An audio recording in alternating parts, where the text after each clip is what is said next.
Hey everyone, welcome back to our channel. If you're new here, please subscribe. I'd really love that. If you're returning, how you doing? We have quite a few things to talk about today, okay? And the first thing is a little, I don't know how to explain it. Um, New York Police Department, okay? I don't know if any of you are from New York. I'm not personally. They are openly recruiting for new police officers, but it's for Sharia compliance. And this isn't about inclusion, in my opinion. I think this is more about normalizing submission. And this is, or it could be, let me just put it that way, a slow surrender of Western values. And we all know that, the women who practice that law and those ways and stuff like that, they have to wear something called a hijab. And it's not looked upon as just like a scarf or anything like that. It's a symbol of Sharia. And it's a system that says kafirs are inferior and women are responsible for men's desires, and those who disobey must be punished. Well, here, in our country, and also some other countries, we don't, women aren't like that. I mean, I know I'm certainly not. Just ask my husband. You know what I mean? He may wear the pants, but I certainly take the money out. You know what I mean? It's one of those. You know, there's no such thing as you must obey. You must do this. You must do that. Women here, we march to our own drum. You know what I mean? So, my question is, what's next? Sharia patrols, burqas in blue. I mean, it's not to put the women down, okay? More power to them. If they feel that, being a police officer is their forte, if they want to be, a police officer, that's awesome. I always felt that we needed more women in blue anyway. But this could be a slow surrender to Western values, and I'm not all for that. Um, when you come here, to our country, please obey our laws and our ways of life, our rules, you know what I mean? Just like when we got hit with all of the rush of the migrants, please obey our laws. You know what I mean? Come here the right way and things like that. Like I've said, I don't know how many times. I come from a family of immigrants. Um, Me and quite a few of my cousins were the first to be born here in this country. So, but to push, Sharia law, that's a no-go, because they feel that their law is the law, and it's not. We have the Constitution for a reason, and that must be followed at all cost.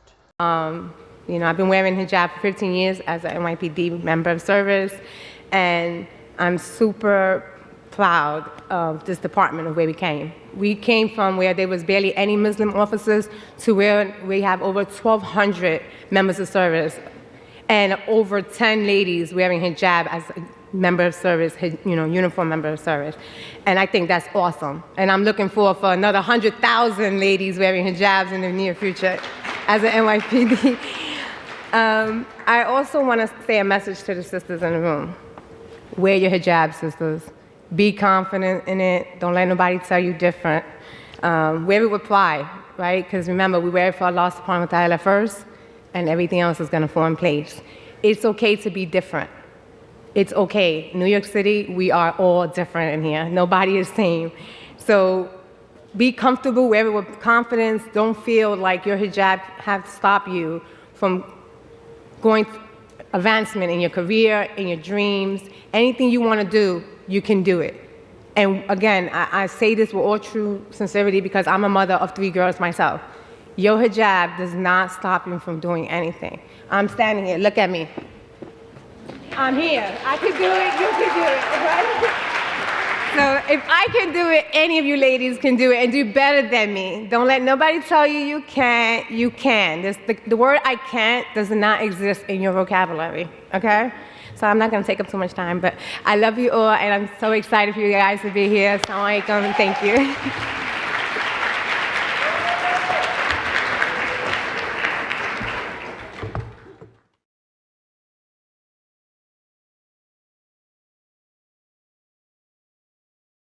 So Elon and 47 have just exposed the federal payroll scam, and I know you're probably asking yourself why I keep talking about this. Well, if you're new here, okay, my husband is an officer with Homeland Security, so this impacts me and my family. But this also may impact you and yours as well, okay? The deadline has just expired, and thousands of federal employees have failed to respond to a simple request. List 5 things that you did last week. It's not hard. It's very easy to do. My husband did it. He did it within 20 minutes. He responded to the email, and that was that. I mean, just think about it. A job that is funded for, and some of these federal employees couldn't even be bothered to reply to a simple email. Okay? And the response from the federal agencies, well, they told their employees, don't respond. Well, guess what? You know, you're looking at being fired. So don't come crying to us when you are no longer employed. Well, 47 and Elon, they are digging into something bigger than anyone could possibly imagine. And the federal government's payroll is a black hole. So who's actually working? Where is the money going? Are there thousands of ghost employees getting paid for nothing? Okay. They've already uncovered $65 billion in waste, but that's just the start. What's their goal? To cut $1 trillion in unnecessary spending, which good on them, no kidding. So here's why this deep state is panicking. If these federal employees really do truly exist, okay, why can't they answer a basic question? My husband answered the question, why can't any of these other employees who supposedly, allegedly exist, why can't they answer the question? If they're working so darn hard, why do these agencies refuse to cooperate?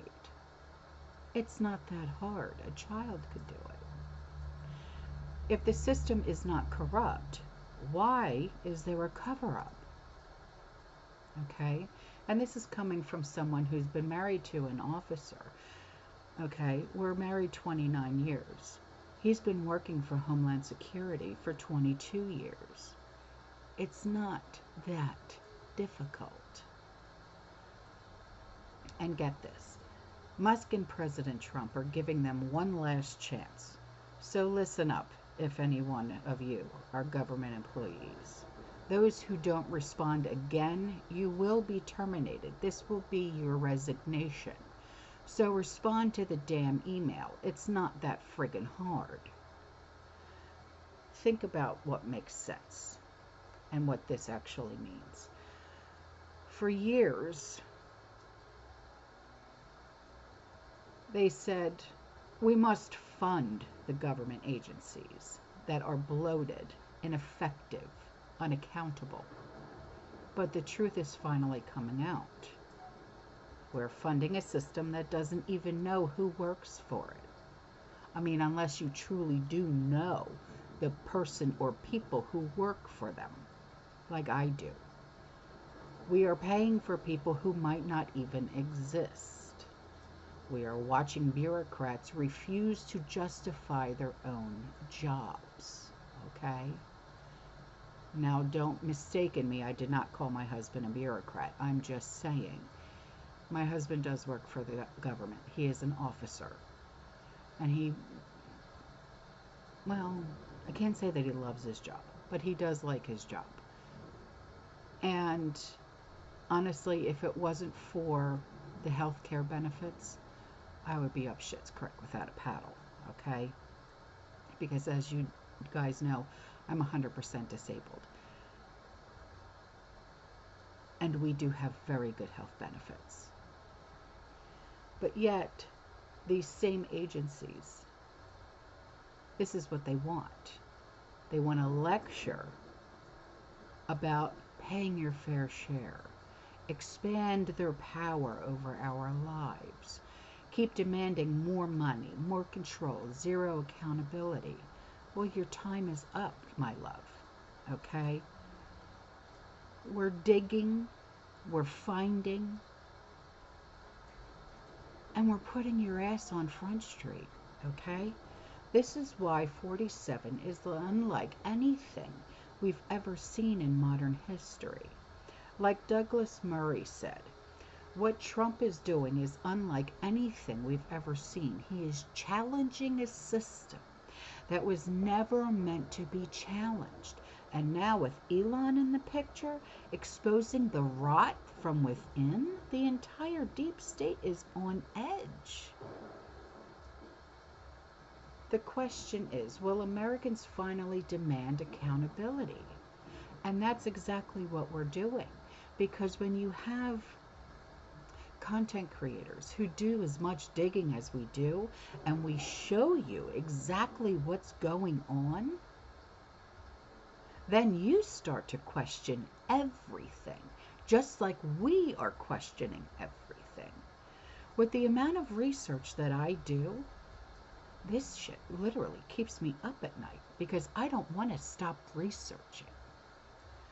So, do you think that Musk and Trump are in the right to clean house?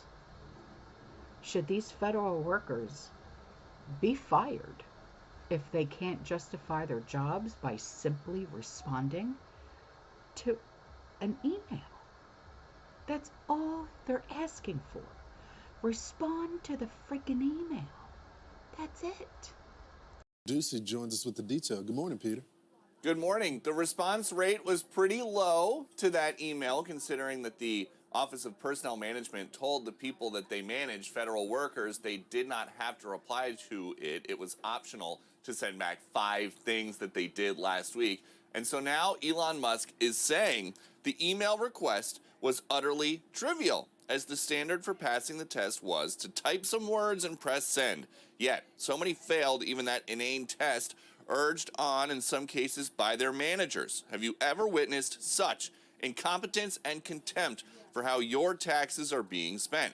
Makes old Twitter look good. Didn't think that was possible. And so this is what's coming next. Musk says, subject to the discretion of the president, they, federal workers, will be given another chance. Failure to respond a second time will result in termination. And Musk and President Trump are alleging that federal payrolls are not as they seem. So what they're doing is they're trying to find out who's working for the government. Are we paying other people that aren't working? And, you know, where's all that? Where's the money going? There was a lot of genius in sending it. We're trying to find out if people are working. And so we're sending a letter to people. Please tell us what you did last week. If people don't respond, it's very possible that there is no such person or they're not working. The Doge team is claiming they've now cut $65 billion in programs and duplicate payments, but to reach their lofty goal of $1 trillion cut, they're going to have to shrink the federal workforce more because not enough people took the buyout offer. So that is what this is all about. Back to you. So, Peter, given the fact that Elon Musk is saying you got to do this, and it went out to all the employees, and then various agency heads have said, yeah, don't listen to that. You don't have to do it. Is this a power struggle? What's going on? It seems like this is something that Elon Musk has had success with and liked doing at his companies, and we just never really had a window into the way that he managed. This is the way that he manages. And even though when they go to a court hearing and a judge asks the Justice Department representing the White House, who's in charge of Doge? And they don't say Elon Musk, they say, we don't actually know.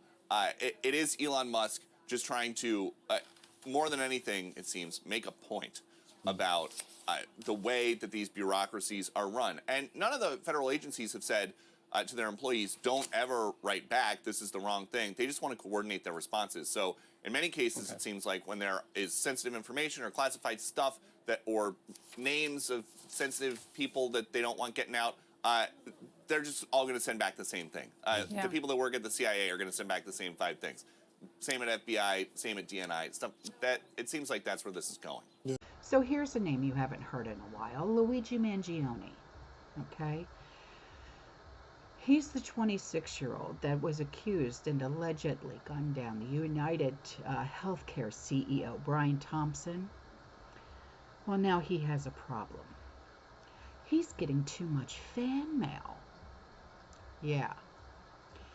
His legal defense website now begs supporters to limit their love to just 5 photos at a time, since every image must be screened. Ladies, knock it off. Stop sending your nudes to this guy. He's overwhelmed.